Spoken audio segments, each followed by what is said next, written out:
সরকারি চাকরিজীবীদের জন্য নবম পে স্কেল বাস্তবায়নের দাবি ঐক্য পরিষদের। শ্রমিকদের ন্যূনতম মজুরি 25,000 টাকা করার আহ্বান। জ্বালানি সহযোগিতায় বাংলাদেশ যুক্তরাষ্ট্র সমঝোতা স্মারক সই, আরও সহজতর হবে দুই দেশের মধ্যে তেল গ্যাস বিনিময়। বেইজিং বৈঠকে দ্বিপাক্ষিক বাণিজ্য চুক্তিতে ঐক্যমত্য, আলোচনা ফলপ্রসূ হয়েছে দাবি ট্রাম্প ও শি জিনপিং এর। সবাইকে স্বাগত জানাচ্ছি, দেখছেন নিউজ 24 সংবাদ, আর আপনাদের সাথে আছি আমি নাফিসা হক। আপনারা এতক্ষণ দেখছিলেন বিআরবি কেবলস সংবাদ শিরোনাম। সরকারি চাকরিজীবীদের জন্য নবম পে স্কেল বাস্তবায়নের দাবি জানিয়েছে বাংলাদেশ সরকারি কর্মচারী দাবি আদায় ঐক্য পরিষদ। শুক্রবার সকালে জাতীয় প্রেস ক্লাবে এক সংবাদ সম্মেলনে সংগঠনটির নেতারা বলেন, 14 থেকে 20 গ্রেডের কর্মচারীদের জন্য সর্বনিম্ন 35,000 টাকা বেতন নির্ধারণ সহ বৈষম্যহীন নতুন পে স্কেল দ্রুত ঘোষণা করতে হবে। নতুন পে কমিশনের সুপারিশ দ্রুত গেজেট আকারে প্রকাশ করে বাজেটে অর্থ বরাদ্দের দাবি জানান তারা। আর দাবি বাস্তবায়ন না হলে আগামী 12 জুন জাতীয় প্রেস ক্লাবের সামনে অবস্থান কর্মসূচি পালন করবেন তারা। আমরা সবসময় আন্দোলন করে যাচ্ছি। আমরা ইতিমধ্যেই দেখতে পেলাম কি অন্তর্বর্তীকালীন সরকার একটি কমিশন গঠন করলেন, কিন্তু দুর্ভাগ্যের বিষয় গেজেট প্রকাশ করে গেলেন না। যদি আমাদের বাজেটে বরাদ্দ না রাখা হয়, 12 তারিখের ঘোষণা আসবে, আমরা নবম পে স্কেল বাস্তবায়ন করে ঘরে ফিরবো। শ্রমিকদের ন্যূনতম মজুরি 25,000 টাকা করার দাবি জানিয়েছে শ্রমিক মজলিস। রাষ্ট্রীয়ভাবে শ্রমিক কার্ড চালু সহ 7 দফা দাবি জানান তারা। জাতীয় প্রেস ক্লাব মিলনায়তনে শ্রমিক মজলিসে আয়োজিত ন্যাশনাল লেবার রিপ্রেজেন্টেটিভ কনভেনশন 2026-এ তারা আরও বলেন, শ্রমিকরা ন্যায্য অধিকার থেকে বঞ্চিত। শ্রমিকদের জীবনমান উন্নয়ন, ট্রেড ইউনিয়নের সুযোগ, হয়রানি বন্ধ ও রাষ্ট্রের নীতি নির্ধারণে শ্রমিকদের অংশগ্রহণ নিশ্চিত করার দাবি তাদের।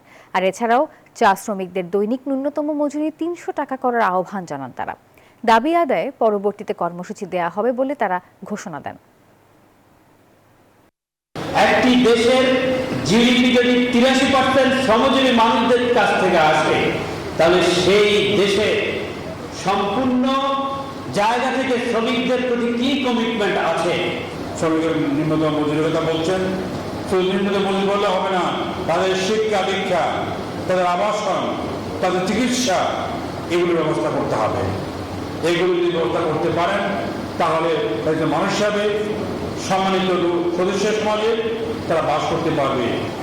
ঈদুল আজহার শতভাগ টিকিট অনলাইনে বিক্রি হচ্ছে, ফলে কমলাপুর রেলওয়ে স্টেশন এখন সম্পূর্ণ ফাঁকা। এবার স্টেশনের কাউন্টারগুলোতে টিকিট প্রত্যাশীতে সেই চিরচেনা দীর্ঘ লাইন কিংবা উপচে পড়া ভিড় একদমই নেই। আর অন্যদিকে বাস কাউন্টারে চাপ নেই, পর্যাপ্ত টিকিট পাচ্ছেন যাত্রীরা। রাজু মাহমুদের প্রতিবেদনে বিস্তারিত। ঈদের অগ্রিম টিকিট বিক্রির চিরাচরিত এ দৃশ্য এখন আর নেই। রাজধানীর কমলাপুর রেল স্টেশনে ফাঁকা পড়ে আছে টিকিট কাউন্টারগুলো, নেই টিকিট প্রত্যাশীদের কোনো লাইন। ভোগান্তি কমাতে এবং কালোবাজারি রোধে এবার ঈদুল আজহার শতভাগ টিকিট বিক্রি হচ্ছে অনলাইনে। গত 13 মে শুরু হয়েছে অনলাইনে রেলের টিকিট বিক্রি।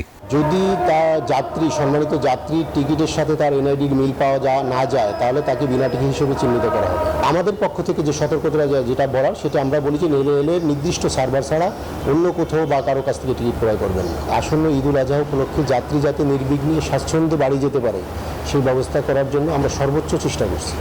অনলাইনে টিকিটের জন্য চলছে তীব্র প্রতিযোগিতা। রেলওয়ে কর্তৃপক্ষের দাবি, যাত্রী ভোগান্তি শূন্যে নামিয়ে আনতেই এই ডিজিটাল ব্যবস্থা জোরদার করা হয়েছে। অন্যদিকে পরিবহন সংশ্লিষ্টরা জানিয়েছেন, এবার দূরপাল্লার বেসরকারি বাসের অগ্রিম টিকিট বিক্রি শুরু হয়েছে গত 8 মে থেকে। ঈদের আগের দিন পর্যন্ত যে কোনো দিনের টিকিট এখন সংগ্রহ করতে পারছেন সাধারণ মানুষ। সবগুলা গাড়িতেই যাত্রীর অনেক চাপ, এবং আমাদের হচ্ছে 23, 24, 25 এই তারিখগুলোতে বেশি সেল হচ্ছে। যাত্রীদের এই তারিখের টিকিটগুলোর প্রতি চাহিদা বেশি। চট্টগ্রাম কক্সবাজার রোডে একটু চাপ আছে, আর সিলেট রোডে মোটামুটি আর 24 তারিখ, 25, 26 এই 3 দিন চাপ থাকে আর কি। কর্তৃপক্ষ জানিয়েছে, ঘরমুখো মানুষের চাপ সামলাতে বাস ও ট্রেনের বিশেষ সার্ভিসের ব্যবস্থা রাখা হয়েছে। টিকিট যার ভ্রমণ তার, এই নীতি কঠোরভাবে অনুসরণের দাবি প্রশাসনের। রাজু মাহমুদ, নিউজ 24, ঢাকা। কোথাও লাইন আছে, ট্রেন নেই, আবার কোথাও স্টেশন আছে, ট্রেন থামে না। গত 17 বছরে রেলে বিনিয়োগ প্রায় 1 লাখ কোটি টাকা, তবে সে অনুযায়ী যাত্রী সেবার মান বাড়েনি। বিশেষজ্ঞরা বলছেন, এর জন্য দরকার সঠিক পরিকল্পনা, আর যার মাধ্যমে মানুষের আস্থা অর্জন করতে পারে দেশের রেল সেবা। রেলের সংকট সম্ভাবনা নিয়ে রিশাদ হাসানের 4 পর্বের ধারাবাহিক প্রতিবেদনের আজ দেখুন শেষ পর্ব। ক্যামেরায় ছিলেন আসাদুজ্জামান কানন। রাজধানীর ক্যান্টনমেন্ট রেল স্টেশন গেল 2 বছর ধরে এখানে থামে মাত্র 2টি মেল ট্রেন, অথচ এই স্টেশন তৈরিতে সরকারের ব্যয় শত কোটি টাকা। কালেরকৈর হাইটেক পার্ক রেল স্টেশন, এখানে থামে মাত্র 1টি ট্রেন। বিগত বছরগুলোতে রেল স্টেশন তৈরি, সেতু নির্মাণ, রেলপথ বৃদ্ধির মতো অনেক প্রকল্প নেওয়া হয়েছে, ব্যয় হয়েছে লাখ কোটি টাকা। ট্রেনের টিকিট পাওয়ার বিড়ম্বনা রয়ে গেছে আজও। অভিযোগ অনেক, তবু ট্রেনে যেতে মরিয়া সাধারণ মানুষ, কারণ নিরাপত্তা ও আরামদায়ক ভ্রমণ। বাসে গেলে বমি বমি ভাবে বেশি, এই জন্য সুস্থর কারণে এটা ট্রেনে যাওয়া চলে। লেলে যদি বালু সভা হইতো, সব মানুষ লেলে যাইতো, কিন্তু লেলে তো আর বেশি বালু সভা হয় না, মোটামুটি ভা। রেলে নিরাপদ এখন যে বাই রুটের যে অবস্থা। মেল ও কমিউটার সার্ভিস নিয়ে অভিযোগ অন্তহীন। ট্রেনের কোচগুলো দেখলেই বোঝা যায় অসন্তোষের যৌক্তিকতা। এছাড়া শিডিউল বিপর্যয়ের ভোগান্তি যেন নিত্যসঙ্গী। বরাবর 1 ঘন্টা লেট করছে ট্রেনটা। মানুষের যে সময়ের মূল্যটা, সেই মূল্যটা তারা দিচ্ছে না। টাইম মতো তো গাড়ি আসে না, অনেকক্ষণ বৈশা থাকতে হয়। সঠিক টাইম যাতে আসা যাওয়া করে গাড়ি আমরা আসতে পারি, যাইতে পারি। ঢাকায় ব্যাপক জনগোষ্ঠী বসবাস করে, সে তুলনায় আমাদের ট্রেন সংখ্যা কম। যদি ট্রেনের সংখ্যা আরও বৃদ্ধি করা যায় এবং অপারেশনাল ফ্যাসিলিটিস বাড়ানো যায়, তাহলে যাত্রী সেবা আরও বৃদ্ধি পাবে। ঢাকার কমলাপুর রেল স্টেশনের যাত্রী পরিবহনের ক্ষমতা দৈনিক 40,000। নতুন করে লাইন বসানোর অবস্থা নেই। শহরতলি ও দূরপাল্লার যাত্রীদের সেবা দিতে এখানে হিমশিম দশা। উন্নতির জন্য আমাদের কিন্তু 5টা ফ্যাক্টর প্রয়োজন হয়। একটা যেমন ইঞ্জিনের প্রয়োজন হয়, কোচের প্রয়োজন হয়, দক্ষ লোকবলের প্রয়োজন হয়, আবার সিগন্যালিং সিস্টেমের প্রয়োজন হয়। রেলে রয়েছে অপার সম্ভাবনা, এখন প্রয়োজন রাজনৈতিক সদিচ্ছা। বিষয়টিকে দেখতে হবে ব্যবসায়িক দৃষ্টিতে, বলছেন যোগাযোগ বিশেষজ্ঞ। বহুমাত্রিক যোগাযোগ ব্যবস্থাপনার যে অপরচুনিটি আমাদের দেশে আছে, বিশেষ করে রেলপথে, এই অপরচুনিটি নিয়ে সরকারকে ভাবতে হবে। সরকারকে ভাবতে হবে যে রেলের বিকল্প আসলে অন্য পরিবহন হতে পারে না। যাত্রীদের চাহিদার কথা মাথায় রেখে মহাপরিকল্পনা সাজাচ্ছে সরকার, জানান রেল প্রতিমন্ত্রী। বর্তমান পরিস্থিতিকে সেবাটাকে সেই জন্য মিটারকে যে কাজটা করছি, বেসরকারি উদ্যোগকেও আমরা উৎসাহিত করার কাজ করছি। আমরা সব মিলে আসলে বর্তমান স্বল্প মেয়াদী, মধ্য দীর্ঘমেয়াদী কাজ করছি, কিন্তু আমরা চেষ্টা করছি যে কিন্তু আমাদের জনগণের সেবাটাকে জনগণের দোরগোড়ায় পৌঁছে দেওয়ার জন্য। শহরতলি যাত্রীদের জন্য রেলে রয়েছে কমিউটার সার্ভিস, মধ্যম দূরত্বে মেইল আর দূরপাল্লার যাত্রীদের জন্য আন্তনগর সার্ভিস। এগুলো ঠিকঠাক রাখতে হবে। পাশাপাশি খাদ্য, তেল ও পণ্যবাহী ট্রেন সচল রাখতে প্রয়োজন রেলের সব বিভাগের আন্তঃসমন্বয়। এমনই তাগিদ দিচ্ছেন বিশেষজ্ঞরা।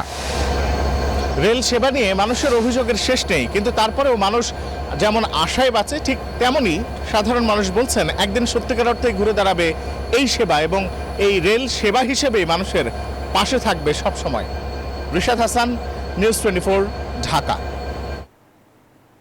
আগামীকাল চাঁদপুর যাচ্ছেন প্রধানমন্ত্রী তারেক রহমান। প্রধানমন্ত্রীর এই সফরকে কেন্দ্র করে পুরো জেলায় বিরাজ করছে উৎসবমুখর পরিবেশ। এরই মধ্যে জেলা প্রশাসন ও বিএনপির পক্ষ থেকে নেওয়া হয়েছে ব্যাপক প্রস্তুতি। এদিন খাল পুনঃখনন কার্যক্রমের উদ্বোধন, ফ্যামিলি কার্ড বিতরণ এবং জেলা বিএনপির সাংগঠনিক সভা সহ একাধিক গুরুত্বপূর্ণ কর্মসূচিতে অংশ নেবেন প্রধানমন্ত্রী। চাঁদপুরের নেতাকর্মীরাও আনন্দ উচ্ছ্বসিত, কারণ কি আমাদের প্রিয় নেতা তারেক রহমানকে দেখবে। চাঁদপুর একটা সুন্দর শহর, এই সুন্দর শহরটাকে আরো সুন্দর শহর কিভাবে করা যায়, এবং চাঁদপুরের মানুষ এই যে আগামীতে একটা ইপিজেড দেখতে চায়, এই জেলাটাকে একটা পর্যটনী নগরী হিসেবে ঘোষণা দিয়ে আগামীতে পর্যটন করার জন্য যেটা করার সেটা উনি প্রতিশ্রুতি দিয়ে যাবেন। হজযাত্রায় 146টি ফ্লাইটে সৌদি পৌঁছেছেন 56,659 জন হজযাত্রী, যাদের মধ্যে সরকারি ফ্লাইটে গিয়েছেন 4,444 জন এবং বেসরকারি ব্যবস্থাপনায় গিয়েছেন 52,115 জন। এমনটি জানিয়েছে ঢাকা হজ অফিস। শুক্রবার আরও 4টি ফ্লাইটে ঢাকা ছাড়বেন 1,702 জন। এর মধ্যে শতভাগ হজযাত্রীর ভিসা সম্পন্ন হয়েছে। দুই দেশের ইমিগ্রেশন ঢাকায় হওয়ায় ভোগান্তি কমার কথা জানিয়েছেন হজ প্রত্যাশীরা। এছাড়াও হজ ব্যবস্থাপনার সার্বিক বিষয় নিয়ে সন্তুষ্টির কথা জানান তারা। এ পর্যন্ত সৌদি গিয়ে মৃত্যু হয়েছে 14 জন হজযাত্রী, তাদের মধ্যে 10 জন পুরুষ এবং 4 জন মহিলা। মক্কায় মৃত্যু হয়েছে 11 জনের, বাকি 3 জনের মৃত্যু হয়েছে মদিনায়। সৌদি আরবে হজ পালন করতে গিয়ে চিকিৎসা নিয়েছেন 28,669 জন হজ প্রত্যাশী। ইটপাথরের যান্ত্রিক এই নগরীতে একটু স্বস্তির নিঃশ্বাস ফেলার জায়গা পার্ক আর খেলার মাঠ, কিন্তু ঢাকার দুই সিটিরই বেশিরভাগ পার্ক এবং মাঠ এখন অনিরাপদ। কোথাও মাদকের কারবার, তো আবার কোথাও বসে গেছে দোকানপাট। বিশেষজ্ঞরা বলছেন তদারকি আর যত্নের অভাবে এমন দুর্দশা, আর তাই নাগরিক জীবন হয়ে পড়ছে আরও বিষাদময়। নাসিম মণ্ডলের ক্যামেরায় জুবায়ের সানির প্রতিবেদন।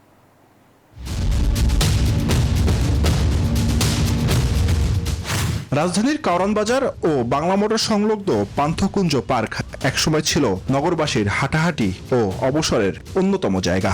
এখন সেখানে নিয়মিত বসে এমন মাদক সেবনের আড্ডা।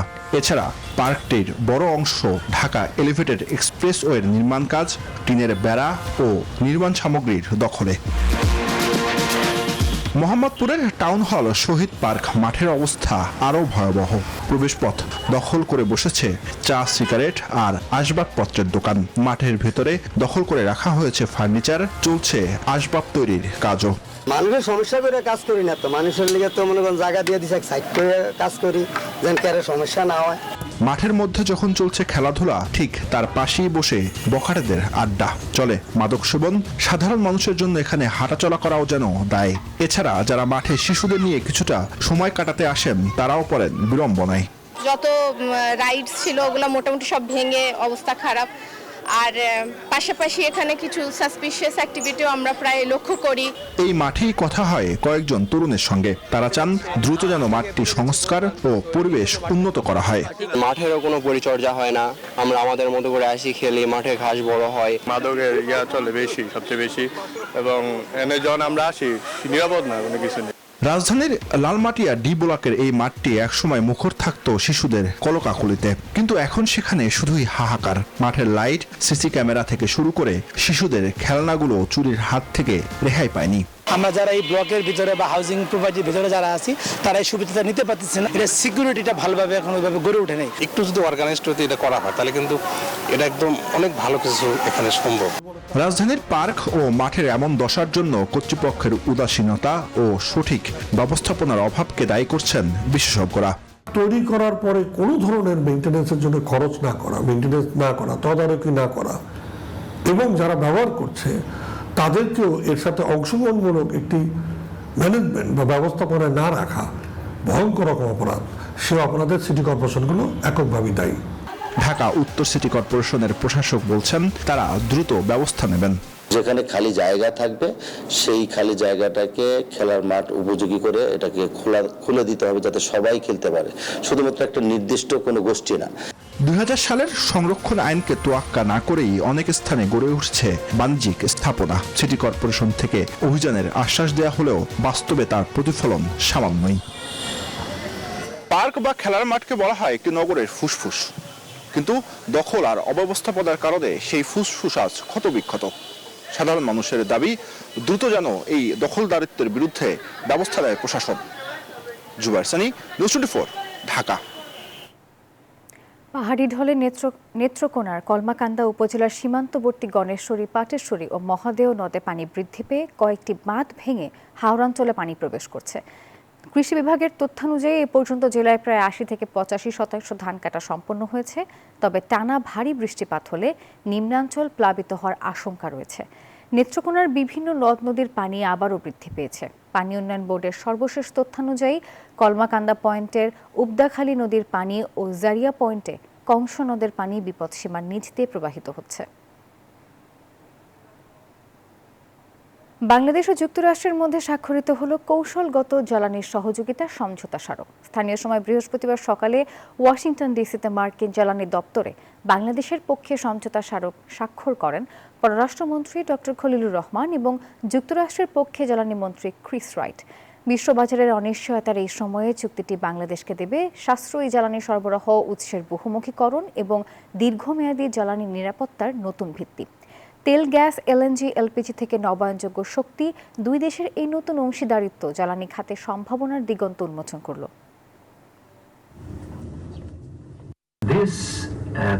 সমঝোতা স্মারকটি বাংলাদেশ যুক্তরাষ্ট্র সম্পর্কের অগ্রগতির আরও একটি মাইলফলক। এই উদ্যোগে সমর্থনের জন্য প্রধানমন্ত্রী তারেক রহমান ও প্রেসিডেন্ট ডোনাল্ড ট্রাম্পকে ধন্যবাদ জানাচ্ছি।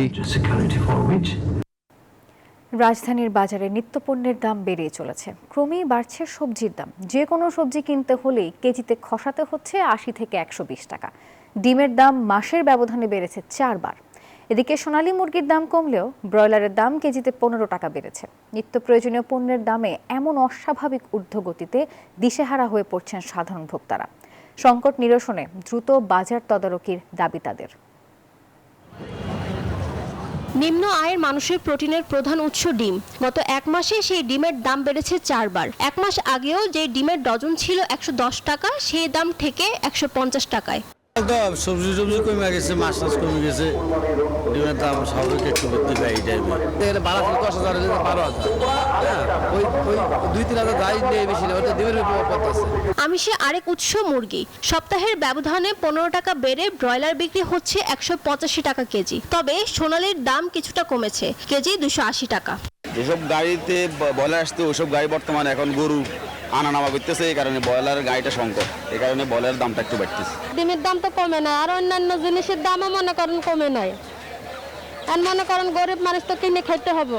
অন্যদিকে বাজারে নানান সবজিতে ঠাসা থাকলেও দামের কারণে ব্যাগ ভর্তি করতে পারছেন না ক্রেতারা। বাজারে প্রতি কেজি বেগুন, শসা, কাঁচামরিচ ও পেঁপে বিক্রি হচ্ছে 120 টাকায়। কলা, টমেটো ও ঢেঁড়স সবই মিলছে 80 থেকে 100 টাকায়। এদিকে লাউ কিনতে ক্রেতাকে গুনতে হচ্ছে 80 থেকে 100 টাকা। বিক্রেতারা বলছেন টানা বৃষ্টি, বাড়তি পরিবহন খরচ বৃদ্ধি এবং সরবরাহ হ্রাসের প্রভাব পড়েছে সবজির দরে। তাই বেশিরভাগ সবজি এখন ছুঁয়েছে সেঞ্চুরি। এতে হতাশ ক্রেতারা। নিত্যপণ্যের এই লাগামহীন দৌড় থামাতে কার্যকরী ব্যবস্থা না নিলে জনজীবনে দুর্ভোগ আরো বাড়ার শঙ্কা সাধারণ মানুষের। বাজারে যে দাম, শুধুমাত্র সবজি না, মাছ, মাংস সবকিছু দাম বাড়তি। স্বল্প আয়ের মানুষ নিম্ন বেতনে চাকরি করি, কিন্তু আমাদের বেতন কিন্তু বৃদ্ধি পাচ্ছে না। বাজার মনিটরিং আরো সরকারকে বাড়াতে হবে। এদিকে মশলার দর স্থিতিশীল থাকলেও কোরবানির ঈদকে ঘিরে দাম বাড়ার আশঙ্কায় ভোক্তারা। ফারজানা রিয়া, নিউজ 24, ঢাকা। চীনের ঐতিহাসিক ঝাংনানহাই গার্ডেনে অনুষ্ঠিত হলো মার্কিন প্রেসিডেন্ট ডোনাল্ড ট্রাম্প এবং প্রেসিডেন্ট শি জিনপিং এর গুরুত্বপূর্ণ বৈঠক। দীর্ঘ 12 বছরের পরিচয়ের সূত্র ধরে এবারের আলোচনায় বাণিজ্য, ইরান সংকট এবং কর্মসংস্থান সৃষ্টির মতো বৈশ্বিক এবং দ্বিপক্ষীয় ইস্যুগুলো প্রাধান্য পেয়েছে। ইরান ইস্যুতে সমঝোতা, বোয়িং বিমান কেনা সহ একাধিক বাণিজ্য চুক্তি সম্পন্ন হওয়ার কথা জানিয়েছেন এই দুই শীর্ষ নেতা। সফর শেষে যুক্তরাষ্ট্রের উদ্দেশ্যে রওনা হয়েছেন মার্কিন প্রেসিডেন্ট। বেইজিংয়ে সফরের শেষ দিনে চীনা প্রেসিডেন্ট শি জিনপিং এর সাথে কড়া নিরাপত্তার চাদরে মোড়ানো সাবেক ইম্পেরিয়াল গার্ডেন ঝংনানহাই ঘুরে দেখেন মার্কিন প্রেসিডেন্ট ডোনাল্ড ট্রাম্প। শতবর্ষী গাছের এই বাগানে বিদেশি অতিথিদের আমন্ত্রণ সচরাচর মেলে না। তবে ভ্লাদিমির পুতিনের মতো নেতাদের বেলায় এমন ব্যতিক্রম ঘটে বলে জানান শি। এরপর চমৎকার এই পরিবেশেই চা চক্র ও মধ্যাহ্নভোজে অংশ নেন তারা। বৈঠক শেষে ট্রাম্প জানান তাদের প্রায় 12 বছরের সম্পর্ক অত্যন্ত মজবুত। অন্যরা যা সমাধান করতে পারেনি তারা মিলে এমন অনেক সমস্যার সমাধান করেছেন। জানান ইরান ইস্যুতে সমঝোতার কথাও।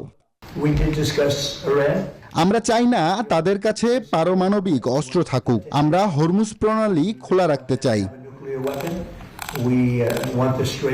চীন ও যুক্তরাষ্ট্রের মধ্যে এক নতুন গঠনমূলক অংশীদারিত্ব তৈরি হয়েছে বলে জানান প্রেসিডেন্ট শি জিনপিং। এটিকে একটি মাইলফলক সফর বলা যেতে পারে এবং আমরা সহযোগিতামূলক ফলাফলের বিষয়ে অনেক বোঝাপড়ায় পৌঁছেছি। বাণিজ্য আলোচনা আগের চেয়ে ফলপ্রসূ হয়েছে জানিয়ে ফক্স নিউজকে ট্রাম্প বলেন, দেশে কর্মসংস্থান বাড়ানো ও চুক্তির লক্ষ্যেই তিনি ব্যবসায়ীদের সাথে এনেছেন। ট্রাম্প নিশ্চিত করেন ইরানকে সামরিক সরঞ্জাম না দিলেও সেখান থেকে তেল কিনবে চীন। এছাড়া নতুন চুক্তিতে যুক্তরাষ্ট্র থেকে বিপুল তেল ও 200টি বোয়িং উড়োজাহাজ কিনবে বেইজিং। নিবির আমিন, নিউজ 24। ভারতের উত্তরপ্রদেশে ঝড় ও বজ্রপাতের ঘটনায় প্রাণহানি বেড়ে 117 জনে দাঁড়িয়েছেন। আহত হয়েছে অন্তত 72 জন। শুক্রবার ভারতের ত্রাণ কমিশনারের কার্যালয় জানায় পরাগে 21 জন প্রাণ হারিয়েছেন। এছাড়া মির্জাপুরে 17 জন, ভদোহিতে 16 জন এবং ফতেহপুরে 11 জনের প্রাণহানি হয়েছে। আহত হয়েছেন অর্ধশতাধিক মানুষ। ঝড়ের তীব্রতায় পন্টুন ব্রিজ ক্ষতিগ্রস্ত হওয়ার গঙ্গার তীরবর্তী প্রায় 20টি গ্রাম মূল ভূখণ্ড থেকে বিচ্ছিন্ন হয়ে পড়েছে। পাশাপাশি ব্যাপক ক্ষয়ক্ষতির মুখে পড়েছে ঘরবাড়ি, গাছপালা ও গবাদি পশু। এই ঘটনায় প্রত্যেক নিহতের পরিবারকে 4 লাখ টাকা আর্থিক সহায়তা দেওয়ার ঘোষণা দিয়েছে রাজ্য সরকার। সংবাদের এখনকার আয়োজন এই পর্যন্তই। ধন্যবাদ।